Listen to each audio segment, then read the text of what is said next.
2009년도 올해 세계 행복 보고서에 보면 한국이 54위였습니다. 156개 나라 중에 54위였고요. 1위가 핀란드였습니다. 그 다음은 노르웨이, 덴마크, 아이슬란드, 스위스, 네덜란드, 캐나다, 뉴질랜드, 스웨덴, 호주 등으로 순위가 나와 있습니다. 아시아 국가 중에 싱가포르가 34위였고요. 태국이 52위였습니다. 대만이 25위였습니다. 대만. 일본은 58위, 중국은 93위. 우리나라는 54위였습니다. 미국은 18위였고 영국은 19위였습니다. 국민 행복도를 조사하면서 좀 유심히 봐지는 것은 60대 이상 노인이 가장 불행하다고 느끼고 있습니다. 그 다음에 또 20대가 미래에 대한 불행, 미래에 대한 불안, 미래에 대한 불확실, 미래에 대한 염려 때문에 굉장히 불행하다고 느끼고 있는 것으로 나와 있습니다.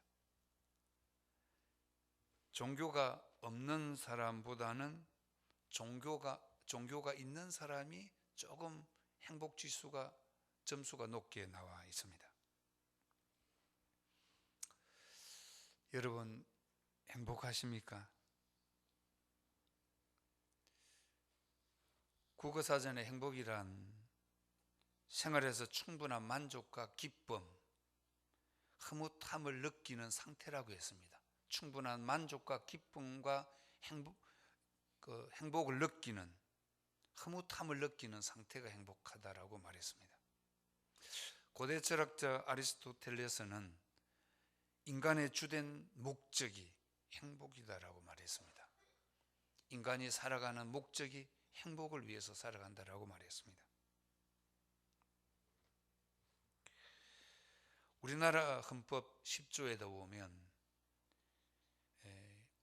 국민들이 행복하게 살아갈 수 있는 조건을 만들어가는 것이라고 했습니다. 국가에서도 국민의 행복을 만들어갈 수 있는 조건을 만들 수 있는 환경을 만들어야 된다는 것이죠. 이러한 세계 행복 보고서에 보면 전 세계적으로 경제가 높은 지수에 올라가는 나라가 제일 잘 사는 행복이 제일 점수가 높게 나오는 것이 아니었습니다. 지금 세계적으로 가장 호황을 누리는 나라가 있습니다. 그게 미국입니다. 얼마 전에 LA에서 귀국한 며칠 전에 만난 목사님이 있었는데, 지금 LA 지역이 장사가 너무 잘 되고 경기가 너무 잘 돌아간다는 거예요. 이민 이래에 이렇게 장사가 잘 되고 호황을 누리는 적이 없었답니다. 몇십 년 만에 최고 호황을 누린답니다.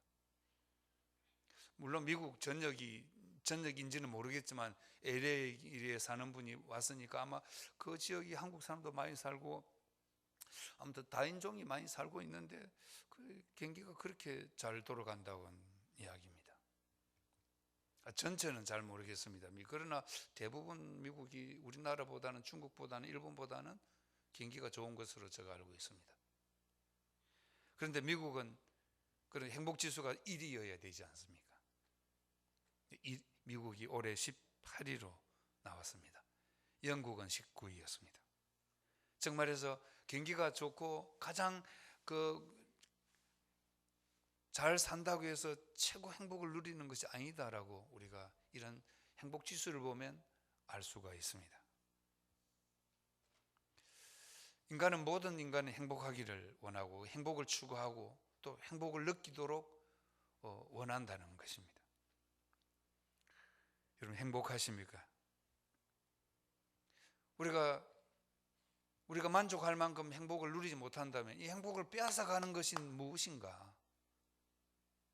나의 행복을, 내가 누려야 할 행복을 빼앗아가는 것이 무엇인가? 우리 이런 고민을 해야 됩니다.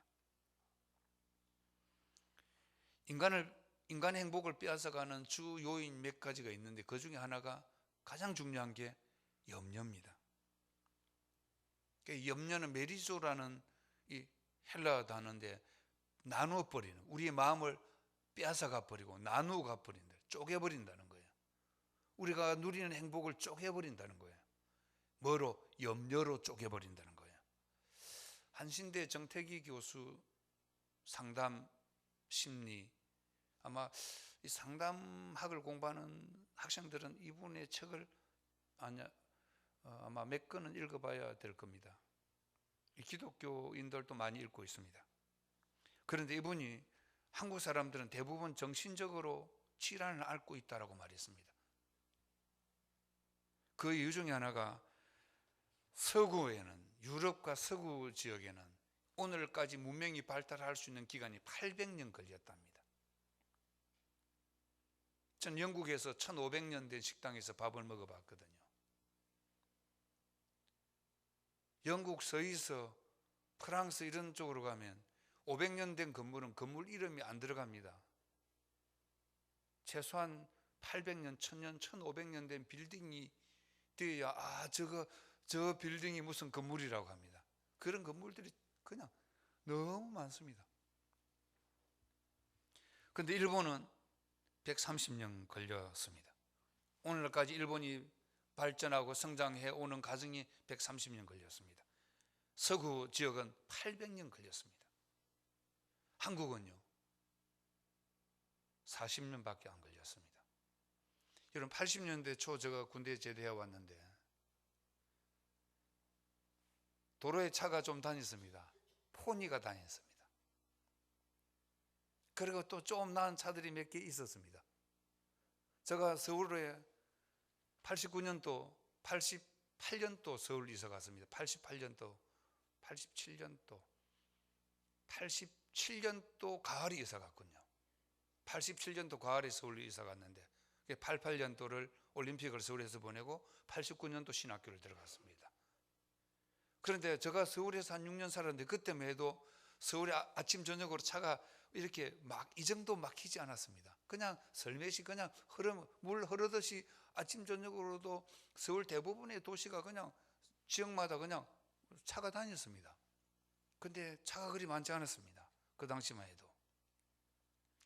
그런데 80년대 중반 후반을 지나면서 급성장해 갔습니다. 한국 경기가 경제가 급성장해 가면서 이제 지금은 IT 강국으로 급성장해 올라가 버린 겁니다. 이게 40년밖에 안 걸렸습니다. 이 책에는 30년인데 책이 몇 년 됐기 때문에 40년 만에 이렇게 급성장하는 바람에 한국 사람들의 정신세계가 따라오지를 못한다는 겁니다. 그래서 어쩌면 가장 불행을 느끼는 사람들이 60대, 어쩌면 70초까지 느껴질 겁니다. 일을 해야 되는데 일할 것이 없는 겁니다. 또 50대도 이런 급성장해가는 이 문화에 따라가는 사람들이 많지가 않습니다. 극소수는 따라가지만 이런 전산문화, 이런 PC 문화에 쉽게 따라가지를 못하고 있습니다. 또 20대는 불안감을 느끼고요. 이게 전 세계적으로 한국만큼 40년 만에 이렇게 급성장한 나라가 쉽지가 않다는 것입니다.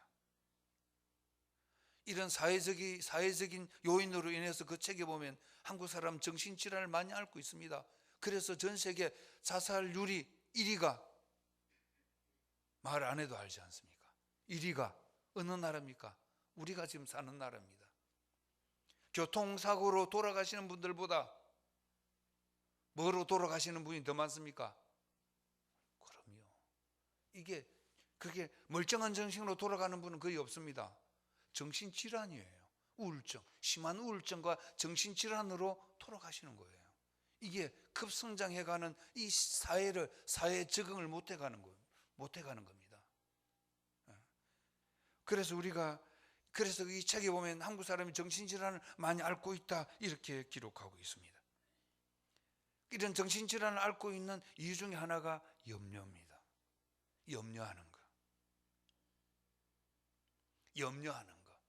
염려하다 보니까 바깥에 나오지 않는 것만, 집 안에만 있게 되고.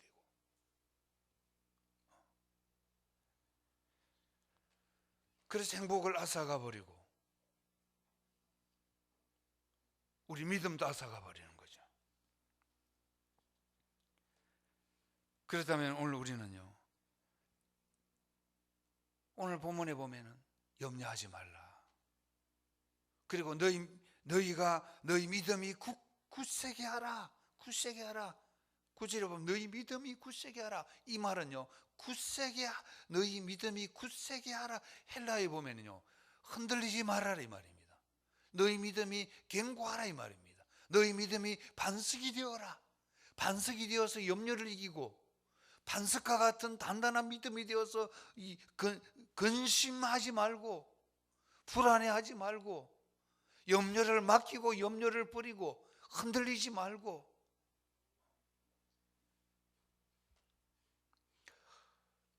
우리 믿음이 흔들리지 않는 믿음, 반석과 같은 단단한 믿음, 그런 믿음이 되려면요, 크게 두 가지 말씀드리려고 합니다. 첫째는 버리는 것입니다. 염려를 주께 버리는 것입니다. 여러분, 지금 겨울이 되는데요, 대부분 사계절 나무야 소나무야 잎이 아직도 푸르지만 대부분 소나무도요 보면은 많이 떨어집니다. 3분의 1 이상은 그 잎사귀가 다 떨어지고, 우리 마당에 보면은 아마 몇 년 된 소나무 잎은 다 떨어지고요, 올라온 새순들이 그나마 겨울을 견디내는 것 같아요. 소나무 잎이 너무 떨어져요. 안 떨어지는 걸 알잖아요, 우리가 너무 많이 떨어져요. 그러니까 일반적인 이런 나무들은 잎이 다 떨어지잖아요. 왜? 자기 잎사귀 잎을 버려야 해요. 줄기를 버려야 겨울을 살 수 있는 거예요. 수분을 못 빨아들이니까 잎사귀라도 버려야 최소한 수분을 전략하는 거, 수분을 많이 빨아들이면 어찌 됩니까? 얼어 죽어버리잖아요, 나무가. 그러니까 자기가 살려고 잎사귀를 떨어버리잖아요. 우리도 이 자연의 이치와 인간이 살아가는 이치와 영적인 이치가 연결될 때가 있습니다. 우리도 염려를 버려야 된다는 거죠. 석공들 돌을 이렇게 깨갖고 막 하는 분들, 예를 들어서 좋은 어떤 모양을 만들어내려면 얼마나 많은 돌을 버립니까? 그 돌이 아까워서 못 버리면 작품이 안 나오는 겁니다. 찍어서 망치로 찍어가지고 정으로 찍어가지고 그걸 버리지 않습니다. 버려야 좋은 작품을 만들어내거든요. 그래서 우리도 영적으로 건강하려면요, 영적으로 단단한 믿음, 흔들리지 않는 믿음이 되려면 끊임없이 버려야 됩니다. 버려야 되죠. 집착하지도 말아야 되고요. 집착. 마태복음 6장 27절에도, 마가복음 4장 19절에도, 잠언 15장 13절에도, 잠언 17장 22절에도, 고린도서 7장 10절에도 버리고, 염려는 심령을 상하게 하고 뼈를 상하게 하고 마음을 상하게 하고, 또 거기 지나치면 그 근심이 사망하게 된다라고 말하고 있습니다. 그래서 염려하지 말아라, 염려를 버려라.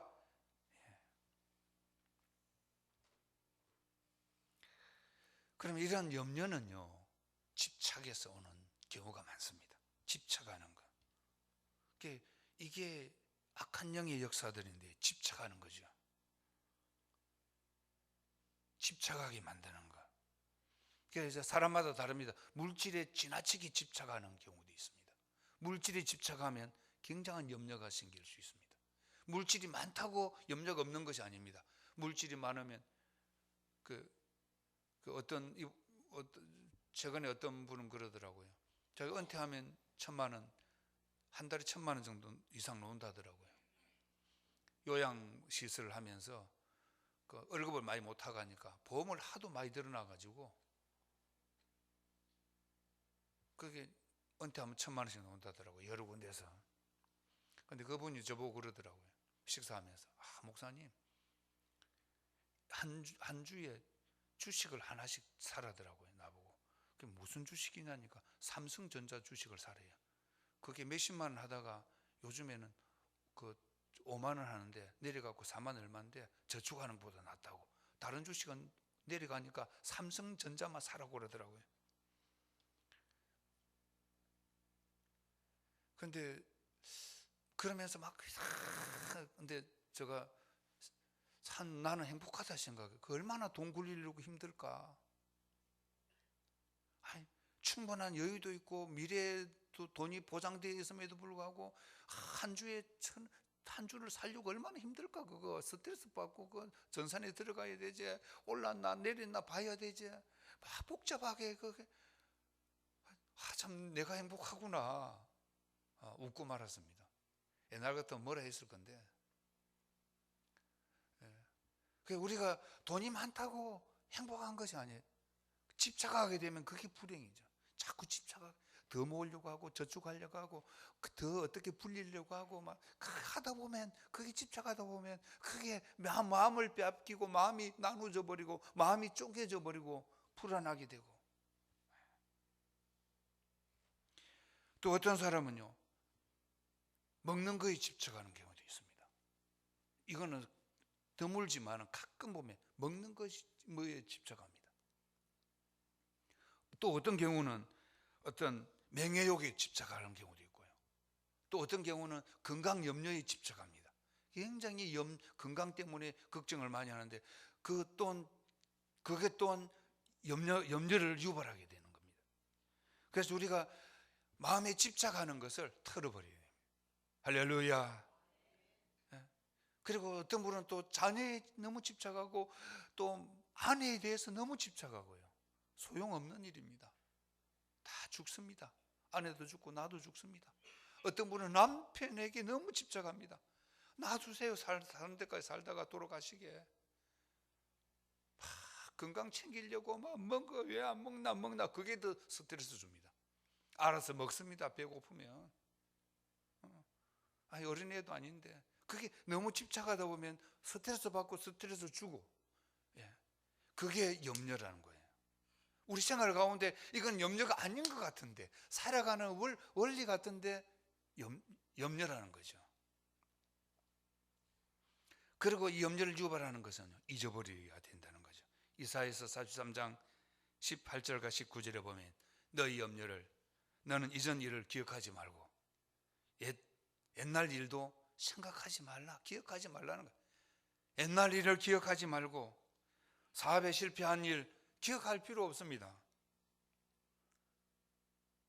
사업에 실패한 일, 물론 교훈을 삼아야 되지만 내가 실패했니, 그 나쁜 사람들 말이야, 돈 다 떼먹고 돈도 안 주고 내가 어떻게 했는데, 그러다가 그 염려 때문에 고민하는 거예요. 잊어버리는 거예요. 연애하다가 실패하는 경우, 그 나쁜 놈 말이야, 저 죽일 놈 말이야, 그 놈이 말이야. 아니, 남자가 세상에 깔렸는데 또 막 여자가 그런 사고가 많이 나지 않습니까? 또 시험에 낭망한 거, 이게 잊어버려야 되는 거죠. 잊어버려야 되는 거. 이게 이제 점점 많아지면 분열이 되고 정신질환이 되어서 이게 어떤 극단적인 결단을 하게 되는 거죠. 이 한국 사회가 심각한 문제입니다. 그래서 지역마다 그런 자살 예방 무슨 센터가 있습니다. 김해 하나 있는 것도 알고 있습니다. 제가 한번 가봤습니다. 그 사무실에. 굉장히 심각한 일이 되는 거죠. 그래서 우리가 흔들리지 않는 믿음이 되려면 염려를 버리는 거죠. 할렐루야. 염려를 버려버리는 거예요. 그러므로 여러분, 그냥 예수만 바라보고 살아야 될 줄 믿습니다. 예수만 바라보고. 우리 한 10년 전에 언더우드 선교상을 받았던 김철기, 허운석 선교사가 있습니다. 브라질 아마존에서 정말 열악한, 이게 뭐 상상을, 저도 아마존 강을 가보고 왔잖아요. 아마존 줄기를 쭉 1시간 정도 배를 타고 가가지고 거기 인디안 부족 마을에 가서 인디안들을 만나보고, 뭐 전도는 못했습니다. 이게 잘 안 되니까 만나보고 그들하고 같이 좀 한 1시간 정도 그 티도 나누고 뭐 몇 개 물건도 좀 사고 이리 왔는데, 이 브라질 사람도 그 아마존강 줄기에 군데군데 있는 마을에 들어가서 선교하기 힘들어하고 들어가서 사는 것이 힘들어하는 그 지역에 들어갔는데요. 그래서 언더우드 선교사 상을 받았는데, 이 선교사님은 그 사모님이 좀 지금 돌아가셨습니다. 몇 년 전에, 5년 전에.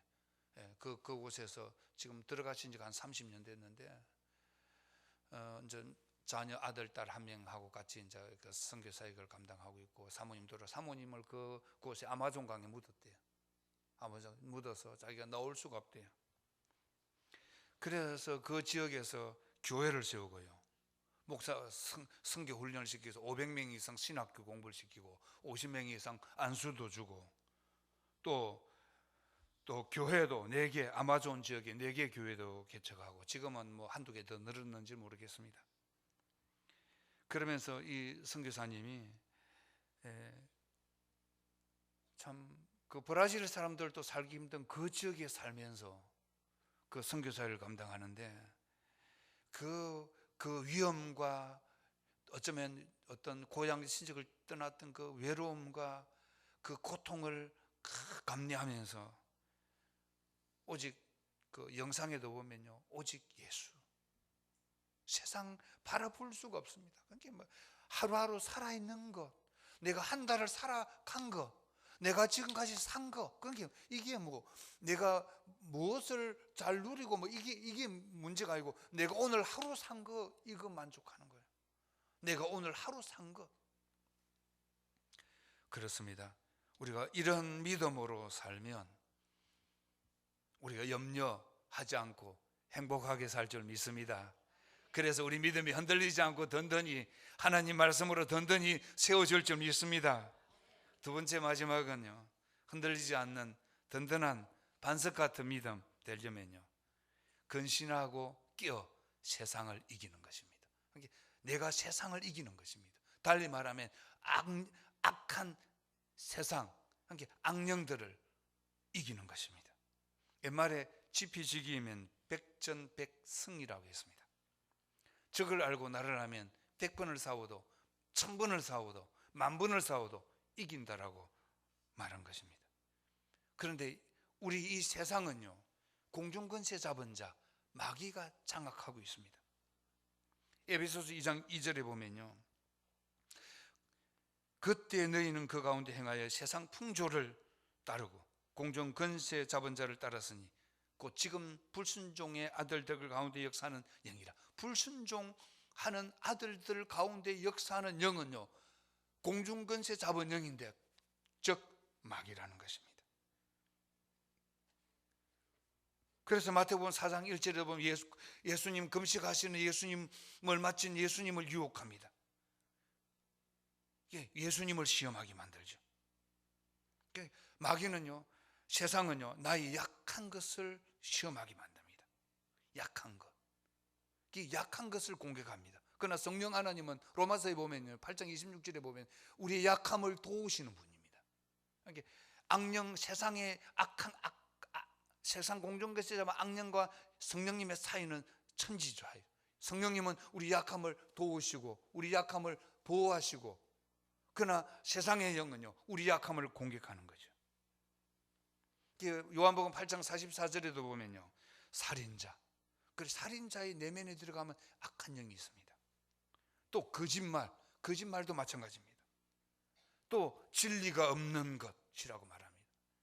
그리고 계시록 12장 10절에 보면 참소하는 자, 쉽게 말하면 고발하는 자, 제가 2주 전에 설교했죠. 참소, 세상은 우리를 고발한다고요.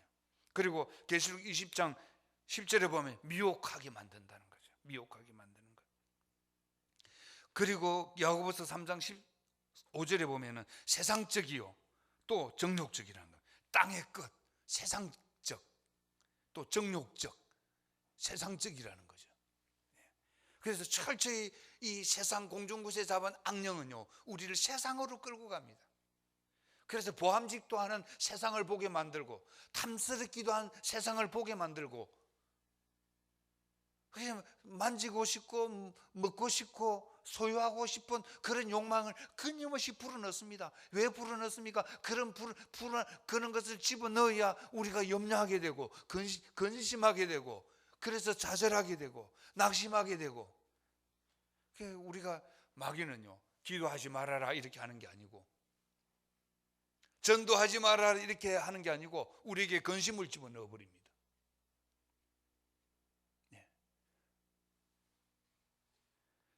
그리고 마태복음 12장 45절에 보면 다툼과 분쟁과 싸움이 일어나게 만들고, 다투게 만들고 분쟁하게 만들고 싸움이 일어나게 만들고요. 그리고 마귀는 또 도둑질하게 만들고요. 또 마태복음 13장 19절에 보면 말씀을 깨닫지 못하게 만듭니다. 우리 말씀을 깨닫지 못하도록 뭐가 그러냐? 여러분, 오늘 성경 읽기 혹시 삼독하신 분 한 분 계시는데요, 삼독하신 분 빨리 적어내 주세요. 다음 주까지, 올해. 제가 성경 한 권씩 선물하려고 합니다. 삼독하신 분. 그래서 내년에도 1년에 삼독하신 분 성경 한 권씩 제가 개인적으로 하려고 합니다.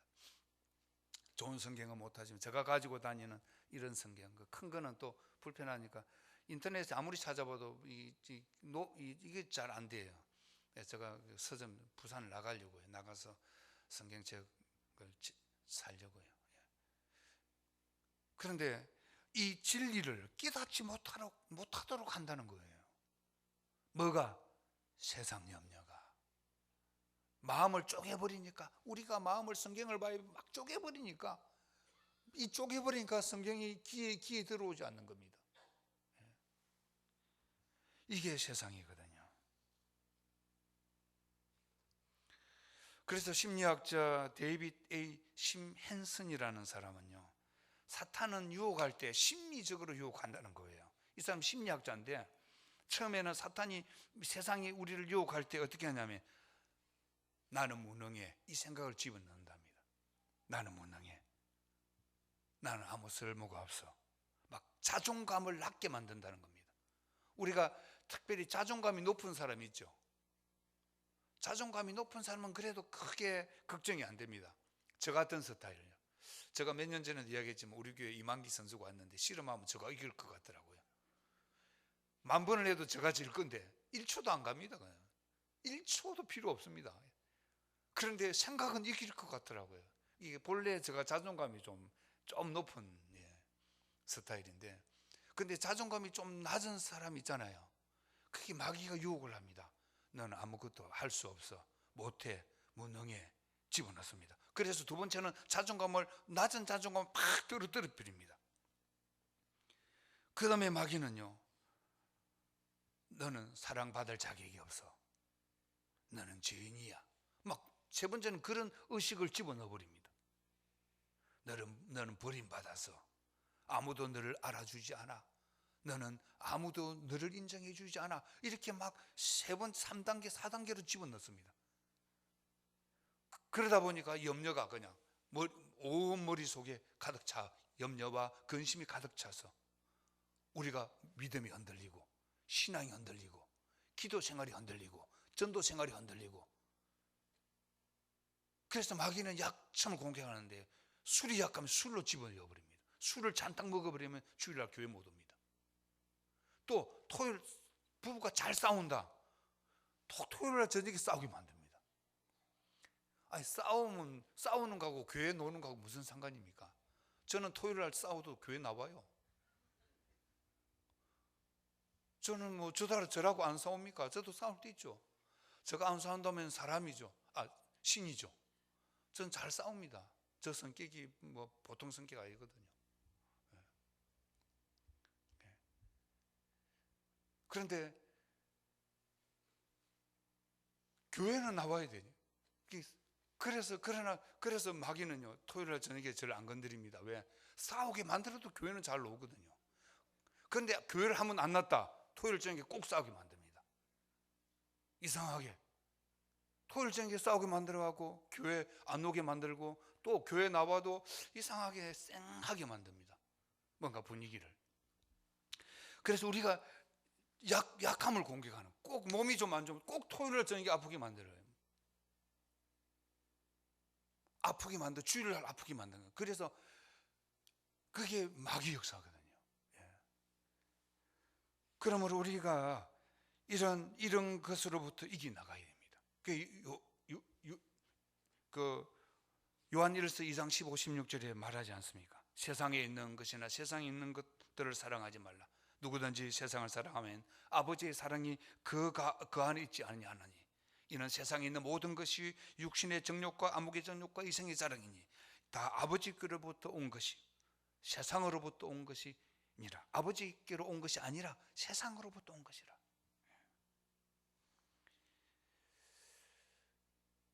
여러분, 우리가 썬다싱을 알죠? 이 한 가지 예마하고 설교 마치려고 합니다.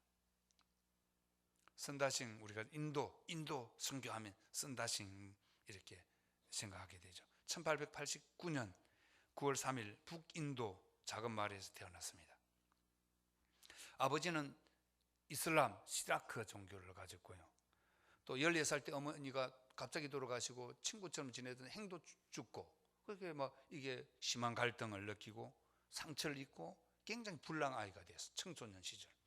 그래서 학교 가서 애들 때리고 불 지르고, 그리고 성경을 보면 성경을 빼앗고 불질러 뿌리고, 또 그 당시도 인도에도 또 복음을 믿는 사람들이 그런 집회 가면 또 막 행패를 부리고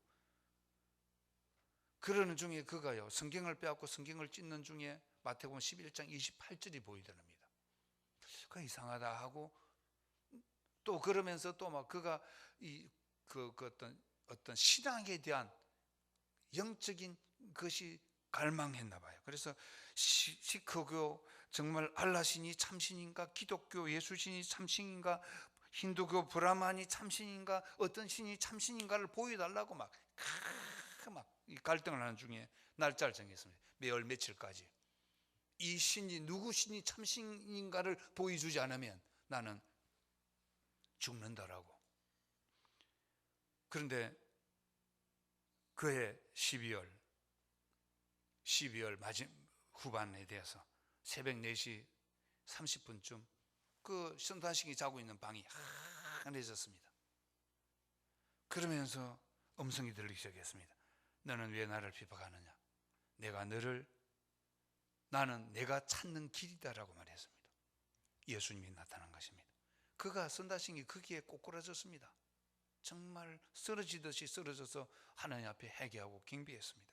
예배했습니다. 거듭났습니다. 새 사람이 되었습니다.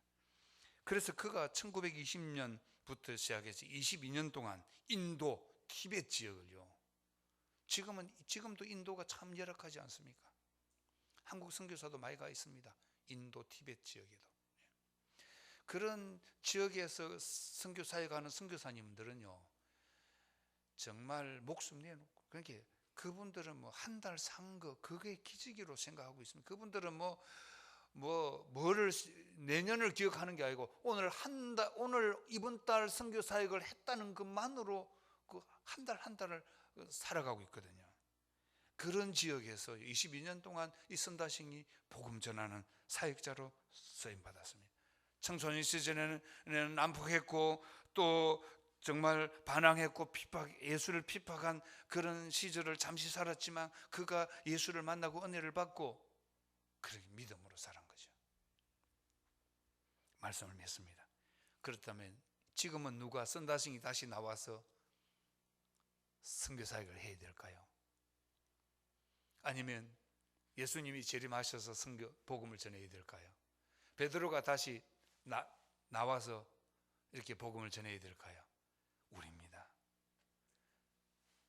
그러니까 우리는 우리의 신앙이, 우리의 믿음이 흔들릴 시간이 없어야 됩니다.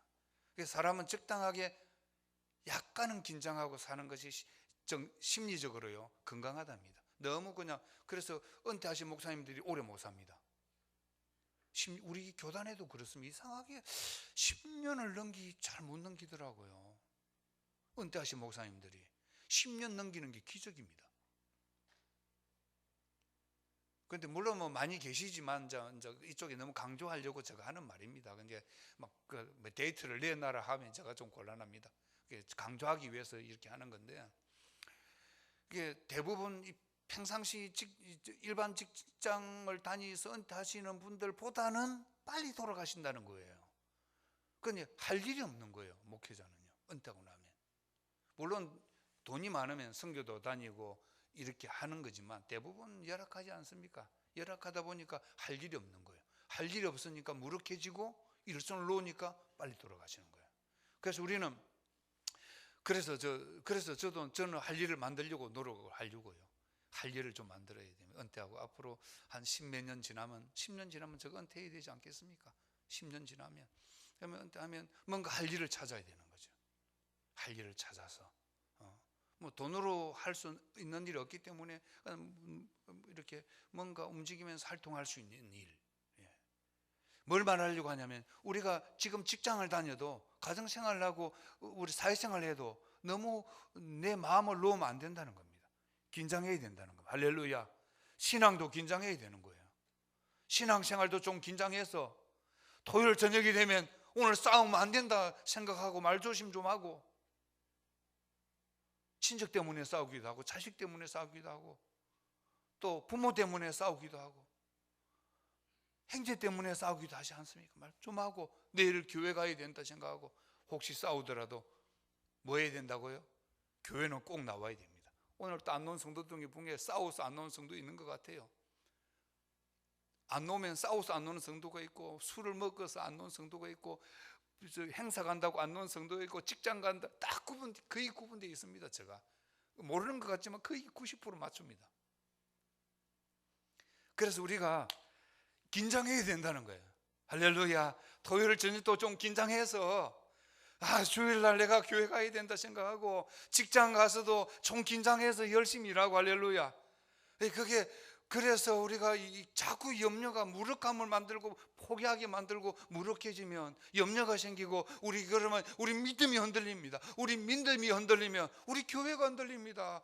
우리 성도 한 영혼 나 한 사람이야 아닙니다. 한 사람 흔들리면 흔들립니다. 그 주변이 흔들립니다. 목회자가 흔들리면 교회 전체가 흔들리고요.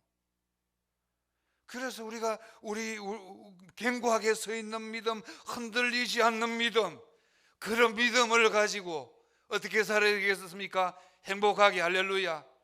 제가 아마존 이야기했지 않습니까? 한 달 사는 거로 족한다고. 그거는 선교사님. 오늘 우리는요, 있는 것으로 족하면서 하루하루를 살아도 예수 안에서 행복하게 살고, 할렐루야, 예수 안에서 기쁨으로 살아가는 우리 삶이 되길 주의 이름으로 축원합니다. 기도하겠습니다.